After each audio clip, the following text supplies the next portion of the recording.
अध्याय 1 संसाधन एवं विकास।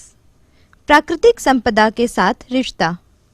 मनुष्य प्राकृतिक दुनिया का एक अभिन्न अंग है और अन्य जीवों की तरह प्रकृति द्वारा दी गई चीजों जैसे हवा, पानी, फल फूल तथा अन्य जीव आदि का उपभोग करता आया है। लेकिन मनुष्य अन्य जीवों से इस मायने में अलग है क्योंकि वह प्रकृति को सोच समझकर अपनी जरूरत के अनुरूप बदलता भी रहा है। वह प्रकृति से प्राप्त चीजों का उपयोग करके अपने लिए औजार बनाता है और औजारों को अन्य प्राकृतिक चीजों पर प्रयोग करके अपनी पसंद की चीजों का निर्माण या उत्पादन करता है। इस उत्पादन कार्य में वह प्रकृति की जिन चीजों का उपयोग करता है उन्हें हम संसाधन कहते हैं। उदाहरण के लिए प्रागैतिहासिक काल में मनुष्य पत्थरों को तोड़कर एक निश्चित आकृति देता था और उन्हें औजार के रूप में उपयोग करता था। पत्थर के औजारों की मदद से वह शिकार करता था, जमीन खोदकर कंदमूल इकट्ठा करता, टोकरी और खाल के कपड़े बनाता था। यानी तब पत्थर, बांस, जानवरों के खाल आदि प्राकृतिक संसाधन बने। समय के साथ मनुष्य के उत्पादन कार्य का दायरा बढ़ता गया और एक समय जब वह खेती और पशुपालन करने लगा अर्थात निर्जीव वस्तुओं के साथ साथ पेड़ पौधे, जानवर आदि सजीवों को भी बदलने लगा, उसने औजारों की मदद से पेड़ों को काटकर जमीन को समतल बनाया और उनमें चयनित बीजों को बोया। बीज से पौधे बड़े हुए और उनमें फूल फल आए जो आगे चलकर अनाज में बदले। अब इन पके फसलों को काटकर सुरक्षित रखने के लिए स्थायी घर और बस्तियां बनाकर रहने लगा। आप सोच सकते हैं कि किस तरह मनुष्य द्वारा उपयोग किए गए संसाधनों की सूची बढ़ती गई और प्रकृति को बदलने की उसकी क्षमता बढ़ती गई। इतिहासकार इसी कारण खेती और पशुपालन की शुरुआती दौर को नवपाषाण क्रांति कहते हैं। यह आज से लगभग 10,000 साल पहले शुरू हुई थी। इसके साथ ही मनुष्य नई नई तकनीकों पर महारत हासिल किया और तरह तरह की वस्तुओं का निर्माण बड़े पैमाने पर होने लगा, जैसे मिट्टी को पकाकर बर्तन बनाना, रेशों से कपड़ा बुनना, तांबा, कांसा, लोहा आदि धातुओं से तरह तरह की वस्तुओं का निर्माण करना। कृषक कारीगर समाज में मनुष्य के लिए क्या क्या प्राकृतिक संसाधन रहे होंगे, एक विस्तृत सूची बनाएं। संसाधन किसका? जैसे जैसे संसाधनों का महत्व बढ़ा, उन पर नियंत्रण किसका हो, उनका उपयोग कैसे हो और किसकी भलाई के लिए हो, इन सवालों का जवाब विभिन्न समाज ने अलग अलग तरीकों से निकाला। कई समाजों में संसाधनों पर अधिकार पूरे समाज के पास संयुक्त रूप से रहा और उनके उचित उपयोग के लिए सामुदायिक नियम कानून बने। जमीन, जंगल, पानी के स्रोत पूरे समाज की साझी संपत्ति मानी गई। अक्सर ये समाज अपनी प्राकृतिक संसाधन को केवल भोग की वस्तु न मानकर उन्हें देवी का दर्जा दिया और मानने लगे कि जमीन, पेड़, नदी, समुद्र, जानवर, चट्टान आदि देवी देवता हैं जो हमें आजीविका देते हैं। इस कारण समाज का कोई सदस्य संसाधनों का अनुचित उपयोग नहीं कर सका और सबकी उन तक पहुंच बनी रही। कुछ समाजों में संसाधन सामुदायिक नियंत्रण में न होकर कुछ व्यक्तियों के हाथ में रहा। इनमें कुछ भूस्वामियों का जमीन पर स्वामित्व बना और वे सामान्य लोगों से उन पर काम करवाकर जमीन का लाभ उठाते रहे। कुछ समाजों में कृषि भूमि और सिंचाई का प्रबंध करने तथा उस क्षेत्र की रक्षा के लिए राजा बने जो किसानों से उत्पादन का एक बड़ा हिस्सा करों के माध्यम से लेते थे।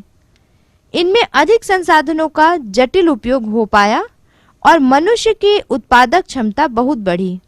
विशाल भवन, कलाकृत नगर, व्यापार आदि इनके पहचान बने और उनका क्षेत्र विस्तार लगातार बढ़ते गया और वे विशाल साम्राज्य निर्मित कर पाए।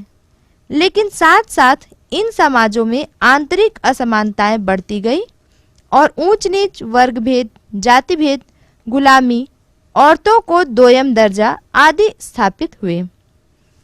मानव इतिहास की अगली महत्वपूर्ण क्रांति आज से लगभग 250 वर्ष पहले शुरू हुई, जिसे हम औद्योगिक क्रांति कहते हैं। इसके बाद कारखानों द्वारा उत्पादन की प्रक्रिया बहुत तीव्र गति से फैली। कारखानों के लिए कच्चा माल एवं ईंधन के लिए प्राकृतिक संसाधनों का उपयोग कई गुना बढ़ गया। कारखानों को चलाने के लिए दुनिया के कोने कोने से कच्चा माल मंगाया जाने लगा। जो देश 19वीं सदी में औद्योगिकरण कर रहे थे, वे विश्व के कोने कोने में अपने वैज्ञानिक और भूगोल के विशेषज्ञों को भेजकर वहां के प्राकृतिक संसाधनों का पता लगाया और उनके दोहन के लिए मार्ग तैयार किया। इनकी यात्राएं खोजी यात्रा के नाम से प्रसिद्ध हुई। उन लोगों में यह विचार बना कि प्राकृतिक संपदा उद्योगों के लिए संसाधन है जिनका भरपूर उपयोग करना चाहिए। संसाधनों का अधिक से अधिक उपयोग हमें भरपूर मात्रा में वस्तुएं प्रदान करेगा और उनसे हमारा जीवन स्तर भी बढ़ सकता है। इससे हम नई नई तकनीक के विकास से संसाधन की कमी को दूर कर पाएंगे। इस उपयोग को सुगम बनाने के लिए एशिया, अमेरिका और अफ्रीका का उपनिवेशीकरण किया गया। समस्या यह थी कि वहां के निवासी कबीलाई या कृषक समाज के थे और अपनी जमीन व जंगल का गैर औद्योगिक और गैर व्यापारिक उपयोग करते थे। वे प्रकृति को भोग की वस्तु नहीं मानते थे। कई जगह उसे देवी देवता भी मानते थे, यानी जो एक समाज के लिए संसाधन था वह दूसरे समाज के लिए संसाधन नहीं था। ऐसे में दोनों के विचारों के बीच टकराव स्वाभाविक था। उद्योगपति जंगल काटकर व्यापारिक फसल उगाना चाहते थे या जंगलों व खेतों की जगह खदान स्थापित करना चाहते थे, या फिर नदियों पर बिजली बनाने के लिए बांध बनाना चाहते थे। लेकिन पारंपरिक लोग अपने पुराने तरीकों से उनका उपयोग करते रहना चाहते थे। यह टकराव आज भी जारी है। 20वीं सदी के मध्य तक औद्योगिक अर्थशास्त्री व वैज्ञानिक यही मानते रहे कि प्राकृतिक संसाधन असीम है। उनका जितना दोहन करो उतना ही अच्छा है, क्योंकि इससे समाज की उत्पादक क्षमता बढ़ेगी। समस्या केवल यह थी कि उनका पृथ्वी पर वितरण समान नहीं है, कहीं प्रचुर मात्रा में है तो कहीं बिल्कुल नहीं है। अतः व्यापार के द्वारा उन्हें सभी देशों को उपलब्ध कराया जा सकता है। पर्यावरण विज्ञान की नज़र से पिछले 50 वर्षों में पर्यावरण का अध्ययन करने वाले वैज्ञानिकों ने इस विचार पर प्रश्न उठाए हैं। उदाहरण के लिए 1950 के दशक में अमेरिका के कई क्षेत्र के लोगों ने पाया कि उनके इलाके में पक्षियों की चहचहाहट नहीं सुनाई दे रही है और न ही वे कीट पतंगों व मधुमक्खियों की भुनभुनाहट सुन पा रहे हैं। पता चला कि वे लगातार रासायनिक दवाओं के छिड़काव के कारण खत्म हो गए हैं। 1962 में रैचेल कार्सन ने अपनी पुस्तक निस्तब्ध वसंत साइलेंट स्प्रिंग में लिखा है कि पक्षियों व कीट पतंगों की चुप्पी के पीछे कीटनाशकों का भयावह प्रभाव है, जो मनुष्य पर भी पड़ रहा है।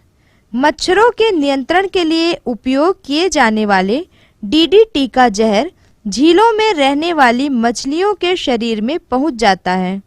जहर की इस छोटी सी मात्रा से कुछ मछलियां मर जाती हैं और कुछ जिंदा रह जाती हैं, किंतु जब उन्हीं मछलियों को इंसान और पक्षी खाते हैं तो उनके भीतर घुली रसायन की मात्रा उन्हें नुकसान पहुंचाने के लिए पर्याप्त होती है।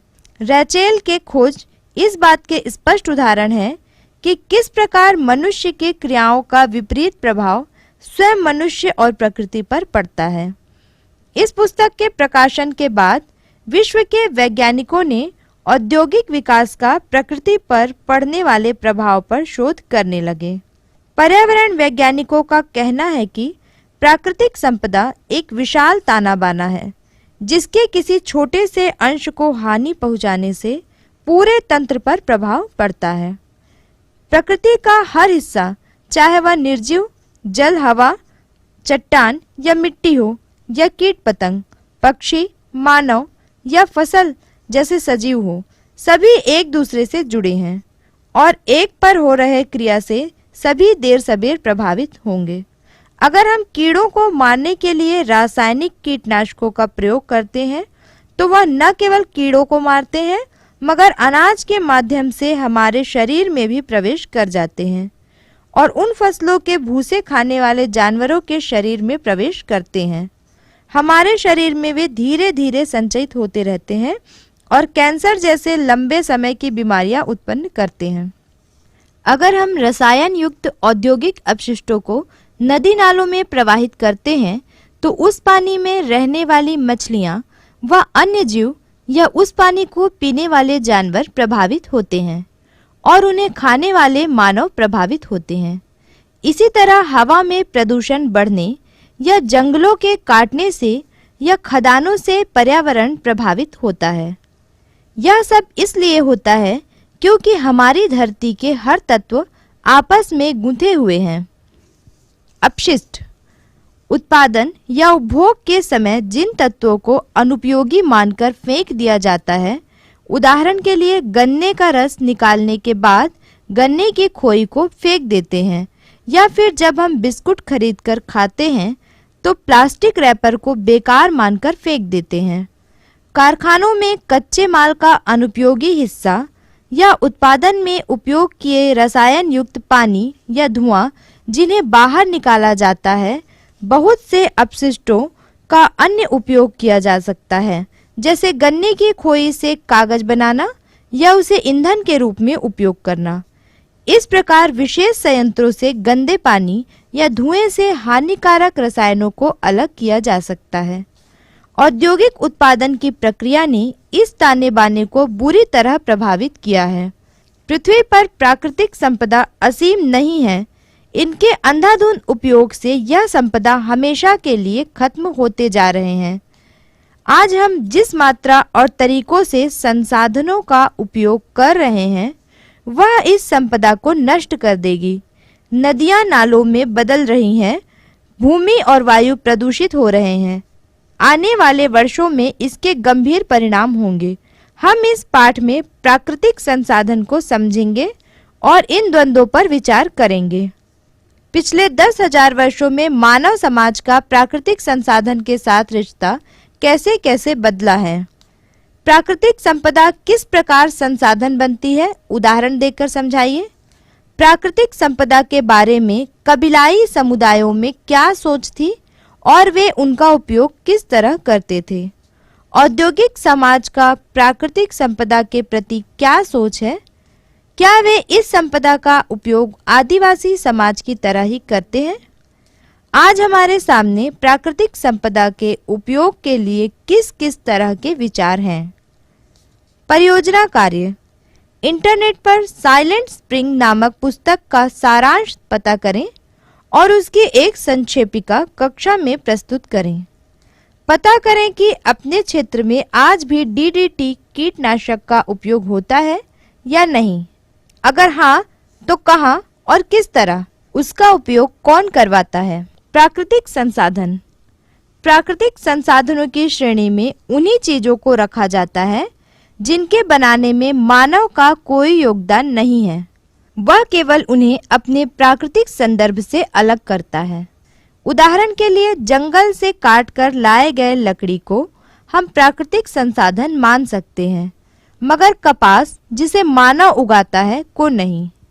इसी तरह हम धरती के भीतर से निकाले गए लौह अयस्क को प्राकृतिक संसाधन मानेंगे, मगर उसी अयस्क से मानव द्वारा निर्मित इस्पात को नहीं।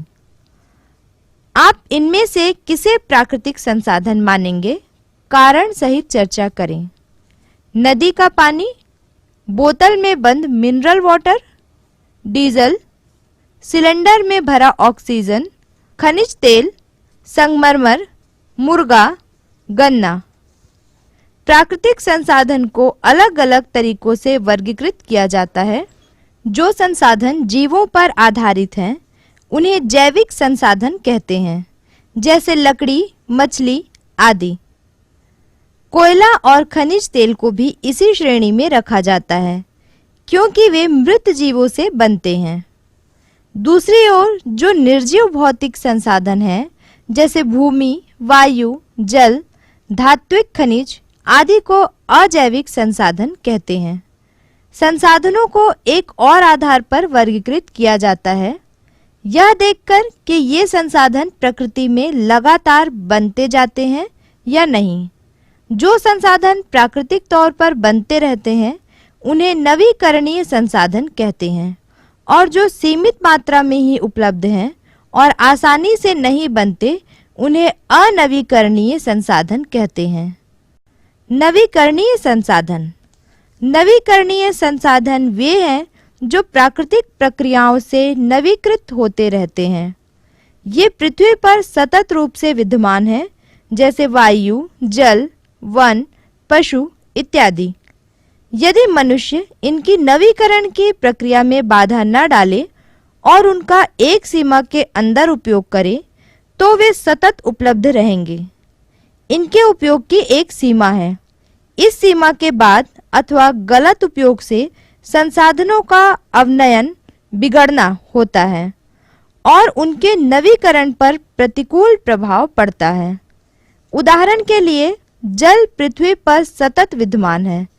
सागरों से जल वाष्पीकृत होकर जल वाष्प बनता है, जो संघनित होकर वर्षा के रूप में महाद्वीपों को प्राप्त होती है।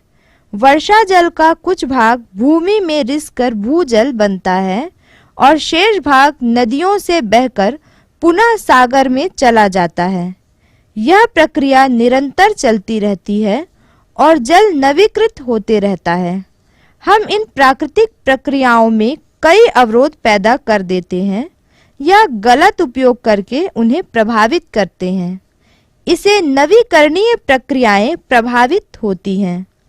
उदाहरण के लिए यदि पृथ्वी पर वन कम हो जाएं, पेड़ पौधों का आवरण कम हो, तो वर्षा के जल को भूमि में रिसने का मौका नहीं मिलेगा। भूजल का स्तर रिचार्ज प्रभावित होता है। धीरे धीरे कुएं व नलकूप सूखने लगेंगे। नदियों में गंदा पानी बहाया जाता है। यदि यह कम मात्रा में हो तो बहता हुआ जल और उसमें मौजूद जीव इसे साफ करने की क्षमता रखते हैं, परंतु आज अत्यधिक मात्रा में कचरा डाला जाता है और बांध व सिंचाई के कारण नदियों में पानी का बहाव भी कम होता जा रहा है। इस कारण नदियां अपने आप को साफ नहीं कर पा रही हैं। देखते देखते नदियां गंदे नाले में बदल जाती हैं। यदि हमें इस प्रदूषण को रोकना है तो हमें कचरे का अन्य उपयोग करना पड़ेगा, जैसे खाद बनाने के लिए या पानी को साफ करके बगीचों में उपयोग करने के लिए इत्यादि। इसके साथ साथ उद्योगों द्वारा निकाले जाने वाले कचरे को पुनः उपयोग, रिसाइकिल या पुनः चक्रित करना होगा। नदी में पानी की मात्रा बढ़ाई जाए ताकि वे जीवित रह पाएं और उनके प्राकृतिक नवीकरण की प्रक्रिया चलती रहे। अतः यह आवश्यक है कि इन संसाधनों का प्रयोग उसके नवीकरण के चक्र को ध्यान में रखकर करें तो बेहतर होगा। हमें यह भी ध्यान देना होगा कि हम जितने संसाधन का उपयोग कर रहे हैं वे उतने नवीकृत हो पाएं। इसी प्रकार यदि किसी क्षेत्र में भूमिगत जल का दोहन या उपयोग उसके रिचार्ज से ज्यादा है तो भूमिगत जल का स्तर कम होगा। अगर हम जंगलों की लकड़ियों का उपयोग करना चाहते हैं तो उसके नवीकरण चक्र से कैसे मेल बिठाएंगे? भूजल का नवीकरण चक्र किस तरह काम करता है? हमें भूजल का उपयोग किस तरह करना चाहिए? तालाबों में मछलियों का नवीकरण किस तरह होता है? हमें उनका उपयोग किस तरह करना चाहिए? रासायनिक खाद एवं कीटनाशक मिट्टी के प्राकृतिक नवीकरण की प्रक्रिया को कैसे प्रभावित करते हैं? अनवीकरणीय संसाधन।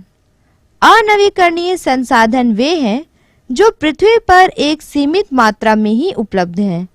उनका उपयोग करने के बाद उनका भंडार कम हो जाता है। वे अपने आप नवीकृत नहीं होते हैं, जैसे लौह अयस्क, कोयला, खनिज तेल इत्यादि। उदाहरण के लिए धात्विक खनिजों से एक बार धातु बना दी जाए तो खनिज कम हो जाएंगे। यदि हमें नए खनिज भंडार नहीं मिले तो ये खत्म हो जाएंगे। एक दिन ऐसा भी आएगा जब सारे भंडार समाप्त हो जाएंगे। आज भी कई खदानें बंद हो चुकी हैं क्योंकि उन खदानों के खनिज समाप्त हो चुके हैं, जैसे छत्तीसगढ़ का दल्ली राजहरा का लौह अयस्क खदान।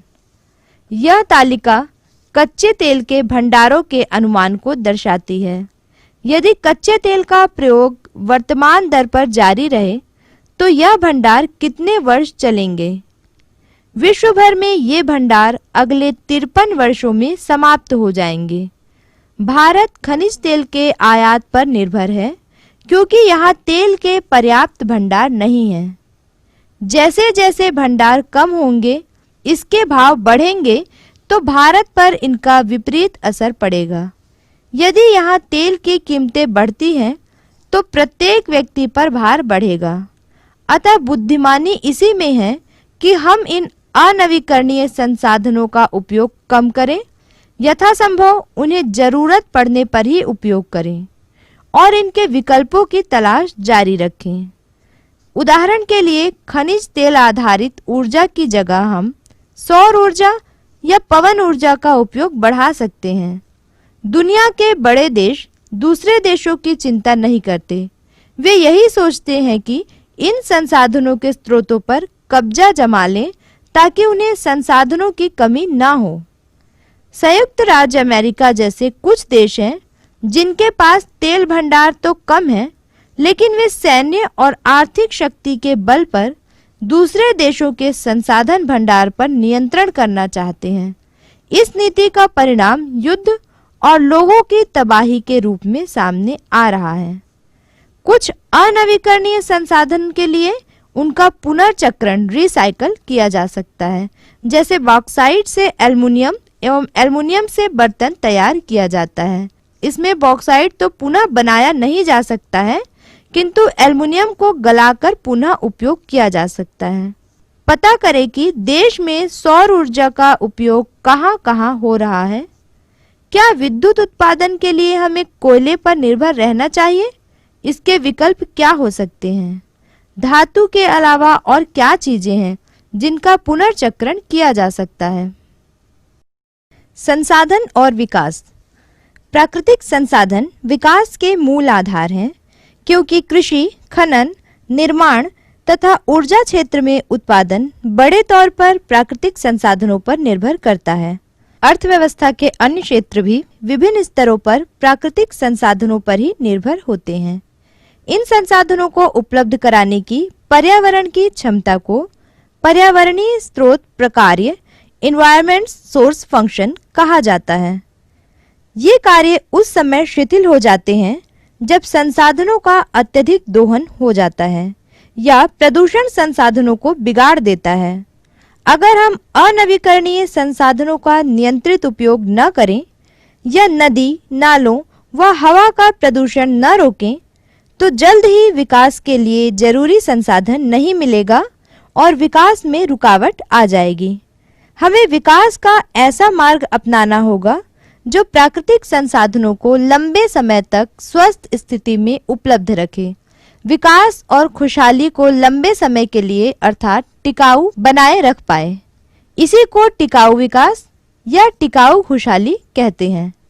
इसका मतलब यह है कि विकास और प्राकृतिक पर्यावरण के बीच विरोधाभास हो यह जरूरी नहीं है, न ही विकास के कारण संसाधन हमेशा के लिए नष्ट किए जाएं। अगर हम अपने पर्यावरण को बेहतर समझें तो हम विकास के लिए टिकाऊ प्रबंधन भी कर सकते हैं। पर्यावरण वैज्ञानिकों ने इसके लिए पर्यावरण की शुद्धिकरण क्षमता या सिंक कैपेसिटी की अवधारणा विकसित की है। पर्यावरण में इतनी क्षमता होती है कि एक सीमा तक प्रदूषण किया जाए तो वह उसे समाहित करके हानि रहित कर सकती है। उदाहरण के लिए, अगर हम बहती नदियों में घरेलू कचरा बहाते हैं तो नदी के जीव जंतु उन्हें अपना भोजन बनाकर पचा लेते हैं और फिर से पानी उपयोग करने लायक बना रहता है। अगर हम अत्यधिक मात्रा में नदी की क्षमता से अधिक गंदगी प्रवाहित करें तो साफ पानी वाली नदी गंदा नाला बन जाएगी। आज हमारे प्रमुख शहरों के पास बहने वाली नदियों का यही हाल हो रहा है। यही नहीं, आज हम नदियों में कई ऐसे तत्व डालते हैं जिन्हें पचाने की क्षमता नदी में नहीं है। उदाहरण के लिए साबुन के अपशिष्ट, ये पानी से बने रहते हैं और अंत में समुद्र में जाकर मिल जाते हैं और धीरे धीरे समुद्री जल को प्रदूषित करते हैं। गांव में लकड़ी से जलने वाले चूल्हे और फैक्ट्री से निकलने वाले धुएं की तुलना करें तो चूल्हे से निकलने वाला धुआं की मात्रा नवीकृत होने की सीमा से कम होती है, किंतु फैक्ट्री से अधिक एवं निरंतर धुआं निकलता रहता है। जो नवीकृत होने की मात्रा से अधिक हो तो वायु प्रदूषित हो जाएगी। इसका अर्थ यह नहीं है कि फैक्ट्री हमेशा वायु को प्रदूषित करेगी ही। यदि फैक्ट्री से नवीकृत सीमा तक ही धुआं निकले तो वायु प्रदूषित नहीं होगी। पर्यावरण के द्वारा अपशिष्ट पदार्थ को अवशोषित करने की इस क्षमता को सिंक क्षमता कहा जाता है। जब अपशिष्ट निर्धारित सिंक कार्यों की सीमा से अधिक हो जाते हैं तो पर्यावरण को दीर्घकालीन हानि पहुंचती है। उदाहरण 1, भारत में भूजल की स्थिति पर वर्तमान आंकड़े हमें सुझाते हैं कि देश के अनेक भागों में इसके उपयोग की अधिकता से इसके लिए गंभीर खतरा उत्पन्न हो सकता है।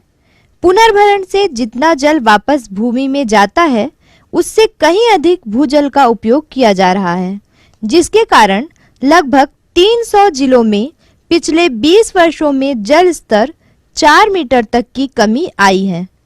यह स्थिति खतरे का संकेत है।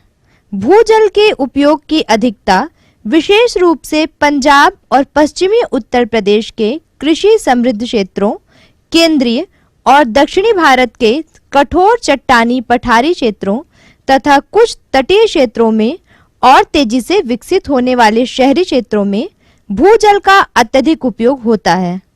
जल के उपयोग की इस अधिकता से भूजल का संग्रह कम हो जाएगा और बहुत ही तीव्रता से इसके स्तर में भी कमी होती जाएगी। उदाहरण 2, भारत में कीटनाशकों का कुप्रभाव एंडोसल्फान कीटनाशक में देखा गया है। सन 1976 में काजू की फसल को कीड़ों से बचाने के लिए सरकार ने 15,000 एकड़ भूमि पर हेलीकॉप्टर द्वारा एंडोसल्फान कीटनाशक का छिड़काव किया।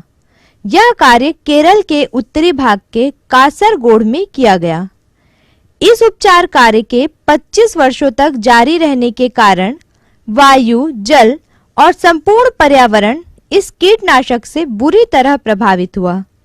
इसके परिणाम स्वरूप 11 ग्राम पंचायतों के लोगों में, मुख्य रूप से कृषि श्रमिकों में गंभीर स्वास्थ्य समस्याएं उत्पन्न हुई। वे विभिन्न तरह की बीमारियां जैसे मानसिक व शारीरिक विकलांगता, दिल और तंत्रिका तंत्र की बीमारियों आदि से ग्रस्त हो गए। यही नहीं, उस पूरे इलाके में मछलियां, कौवे व अन्य पक्षियां, कीट पतंगे आदि में भी भारी कमी आई। कुछ वर्षों से न्यायालय के आदेश द्वारा इसके छिड़काव पर प्रतिबंध लगा दिया गया है और सभी प्रभावित लोगों को सरकार की ओर से मुआवजा दी जा रही है। भूजल के लिए पुनर्भरण और दोहन के बीच संतुलन बनाना क्यों जरूरी है? एंडोसल्फान के उपयोग को रोकने के लिए न्यायालय तक जाना क्यों आवश्यक समझा गया? पता करें कि आपके क्षेत्र में एंडोसल्फान का उपयोग होता है या नहीं। संसाधन प्रबंधन, हमें अपने प्राकृतिक संसाधन के उपयोग को नियोजित कर इसका प्रबंधन करना होगा, जिससे वर्तमान आवश्यकताओं की पूर्ति भी हो और भविष्य के लिए संरक्षित भी किया जा सके और पारिस्थितिकीय इकोलॉजी संतुलन बना रहे। इसके लिए निम्नलिखित उपाय किए जा सकते हैं। पहला, वैकल्पिक संसाधनों पर जोर। जिन संसाधनों से प्रदूषण अधिक होता है उनके वैकल्पिक संसाधनों पर जोर दिया जाना चाहिए। जैसे जहां जहां संभव हो कोयले का उपयोग न करके प्राकृतिक गैस का उपयोग करना चाहिए। लंबे समय के लिए ऊर्जा के स्रोत हेतु सौर ऊर्जा और पवन शक्ति का अधिक से अधिक उपयोग किया जाना चाहिए। इसके लिए प्रोत्साहन और व्यवस्था बनाए जाने की जरूरत है। दूसरा, संसाधनों का नवीकरण करना। इसे करने के लिए पर्यावरण संबंधित कई नियम और मापदंड बनाए गए हैं। इन नियमों का पालन करना एवं करवाना जरूरी है। उदाहरण के लिए कचरे को अलग अलग करके पुनर्चक्रण करना। दूसरा, उद्योगों पर अनिवार्य रूप से प्रदूषण नियंत्रण के उपकरण लगाने पर सख्ती। तीसरा, अलग अलग क्षेत्र अनुसार सरकार द्वारा सार्वजनिक वेस्ट ट्रीटमेंट संयंत्र लगाना।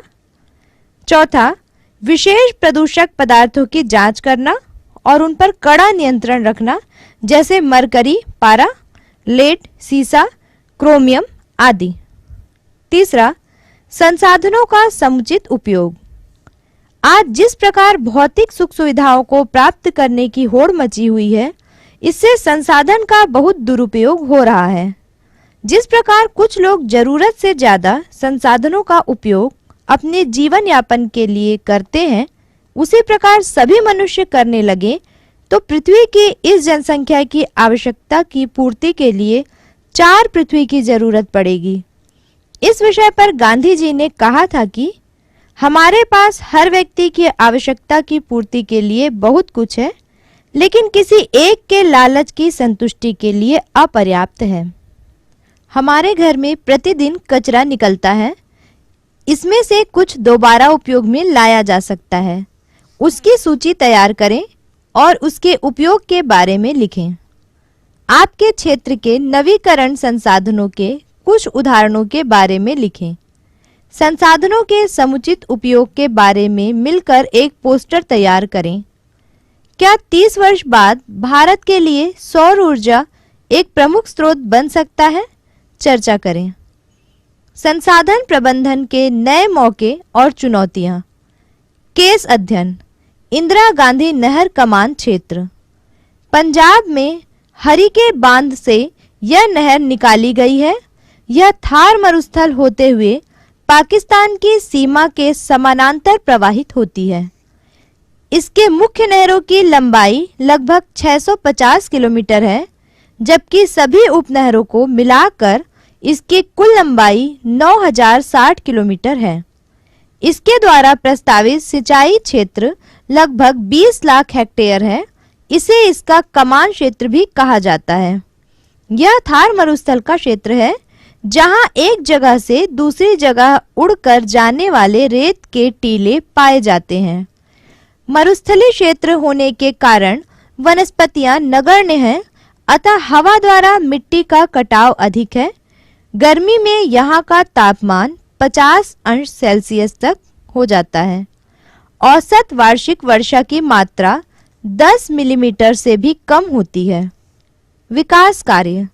चरण 1 से कमान क्षेत्र में सिंचाई 1960 से प्रारंभ हुई, जबकि चरण 2 की शुरुआत 1980 से हुई है। नहर से मरु क्षेत्र हरा भरा और नम हो गया है, जिसके कारण मिट्टी का कटाव कम हो गया है। वनीकरण और चारागाहों का विकास हुआ है। सिंचाई की गहनता का प्रभाव यह है कि इन क्षेत्रों में कभी चना, बाजरा और ज्वार की खेती होती थी, वहां अब गेहूं, कपास और मूंगफली की खेती होने लगी है। इसके साथ ही प्रति हेक्टेयर उत्पादन में भी वृद्धि हुई है। लेकिन कुछ नकारात्मक प्रभाव भी दिखाई पड़ने लगे हैं। सघन सिंचाई के कारण और जल के अत्यधिक प्रयोग के कारण जल भराव एवं मृदा लवणता की समस्याएं उत्पन्न हो गई हैं।